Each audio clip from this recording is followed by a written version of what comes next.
Welcome to America's Heartland and the first stop of SailGP Season 4. This is one of the U.S.'s most iconic sports towns. The city of Chicago sits on the shores of the massive Lake Michigan, which today plays host to the world's best sailors. This is the Rolex United States Sail Grand Prix Chicago at Navy Pier. Today, the Windy City will kick off this new campaign in freshwater with 3 races. Alongside two-time Olympian Stevie Morrison and Olympic silver medalist Lisa Darmanin, I'm Todd Harris. The boats look to wind it up. It's all about a direct run-in for the United States. We've got new teams. SailGP's back, and when that line turns white, Season 4 is go in Chicago.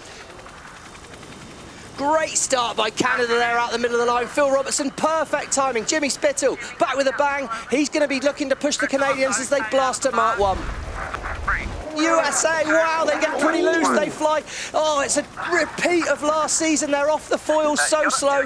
Disaster for the United States after a great start. They're going to be right back in the pack.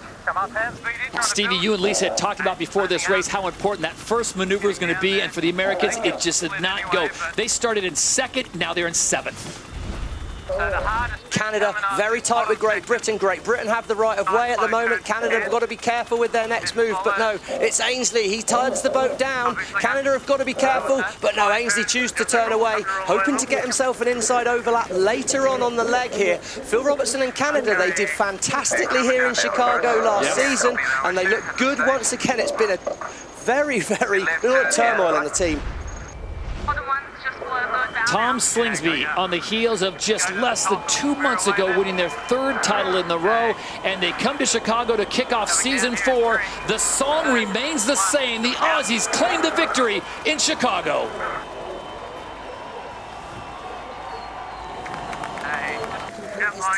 They were inside the yellow circle. They had the right of way anyway, but good game, good tactical work by Ben Ainsley and Hannah Mills at the back of the boat there, and they've executed that well. 2nd place, they'll be happy with that after quite an average start, really.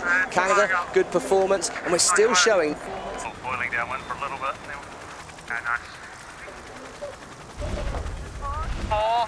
Top of screen, Australia. Has Slingsby got his timing right? He's going to be fast. Phil Robertson coming in on board Canada, but it's going to be Australia and Canada at fastest angle to Mark 1. Canada spin the boat through. Australia missed the start line. Unbelievable from Tom Slingsby at the top of the line. Unforced error, and it's Phil Robertson on board Canada again, screeching away towards Mark 1. And Quentin de la Pierre, the French driver, hanging on the inside. He'll own the mark if he can stay there.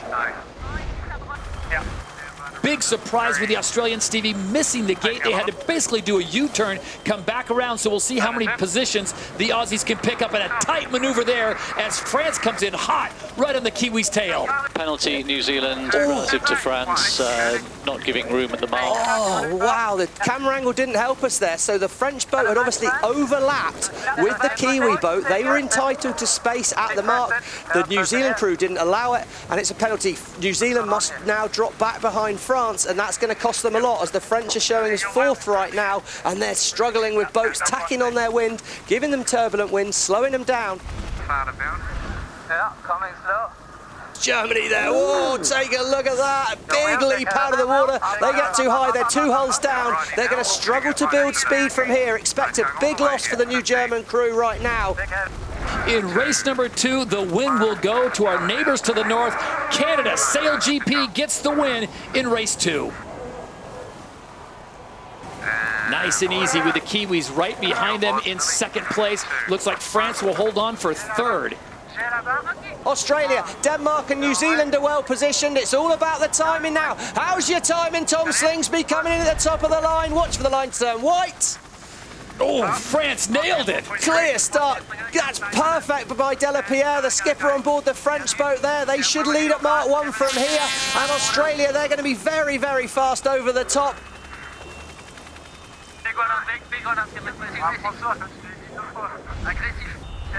We're on board Quentin de la Pierre. That was the mistake they made last time, not turning soon enough. As soon as he's turned away from the wind, he's straight into a manoeuvre, but it's hard, and it's messy on board there. They've lost it on board France. Opportunity for Australia now. The Australians have got a lock on. The French are going to be trapped on the outside. New Zealand turn away first. Australia follow, and it's going to be Australia and New Zealand really nicely positioned here, sailing back to more wind, sailing smoothly.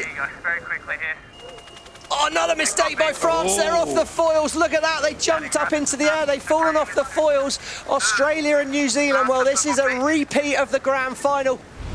Replay, we're on board France. There we see the board go down. Now it's so hard to judge the lift at that situation. They get too much lift, 2 foils in the water, too much lift. The boat leaps in the air. It was a big moment for Nikolai Serhestedt behind there on board Rockball Denmark. And again, another manoeuvre by the French here. This is a lot of manoeuvres. Every time you turn the boat, you're going to lose speed. And look at that, you fill the boat with water. You've suddenly got to lift 300 kilos of water up in the air as well as your boat. So disaster for the French.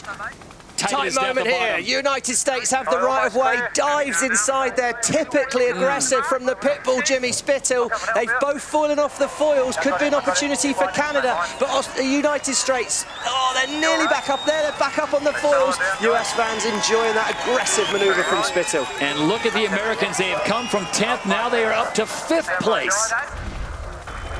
Race number 3 goes the way of Australia. Clinical, Todd. Absolutely clinical by the Australians. They made... going to be interesting to chat to him about the start to race 2. But since then, it's been absolutely faultless from Tom Slingsby and his crew. And Peter Burling's New Zealand, well, these two were the class act in season 3. The line's going to turn white when we're racing. USA looks early for me here. Australia, perfect out the middle of the line. Penalty USA. He's going to have to drop to the back of the fleet now. That's disaster for Jimmy Spithill. Brilliant start by Tom Slingsby. Yes, penalty USA over the line early. Penalty Spain, relative USA, not entitled to mark room.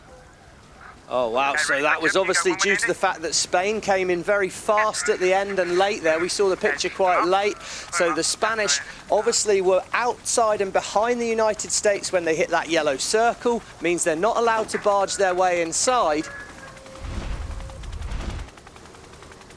So with a snail's pace, it is Spain that will get the win. How about that? Diego Botín and the Spaniards take the victory here in Chicago, race number 4.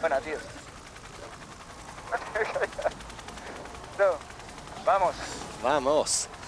And it looks like the USA, are they going to creep into 2nd place? It looks like Jimmy Spithill just gets across. It's just crazy how they can finish in front of us. I'm watching Canada, I'm watching Great Britain, and at the top of the line, Great Britain look like they're going to be early, Australia look like they're going to be early. At the top of the line, Germany, Denmark, they're going to struggle to fit in there. This is the umpires, OCS penalty Australia and GBR over the line early. Well, Todd, we are, of course, a sport that's powered by nature. That is our function. That's why it is such a great sport in many ways, but it does mean that when Mother Nature doesn't turn up, you need a very, very different skill set here. And we're seeing again, Canada, Switzerland, they're really demonstrating some good, smooth skills. It's a 7 minutes 41 into this race. It's a 16-minute race, so there's still plenty of time to get things happening here.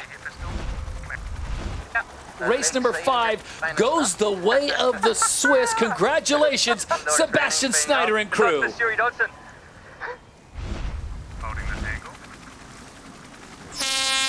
Clear start. All the boats disappointingly far back from the start line there. Now it's all about speed. Who can accelerate the boat the fastest? Pressure's on the wing trimmers right now. Australia are trying to set themselves up for an early tack, and Canada, he slows the boat deliberately to force Australia outside. The only person this good news for is New Zealand right now.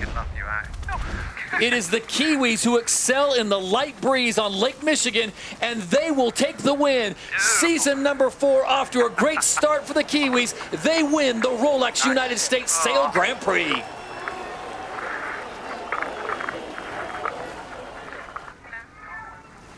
It's amazing how such a short race course can be, so much going on, and one little mistake and you obviously get past. It's so easy to drop from that like 10k an hour that we're trying to maintain most of the time to something like 5, and then we just did an amazing job holding it together.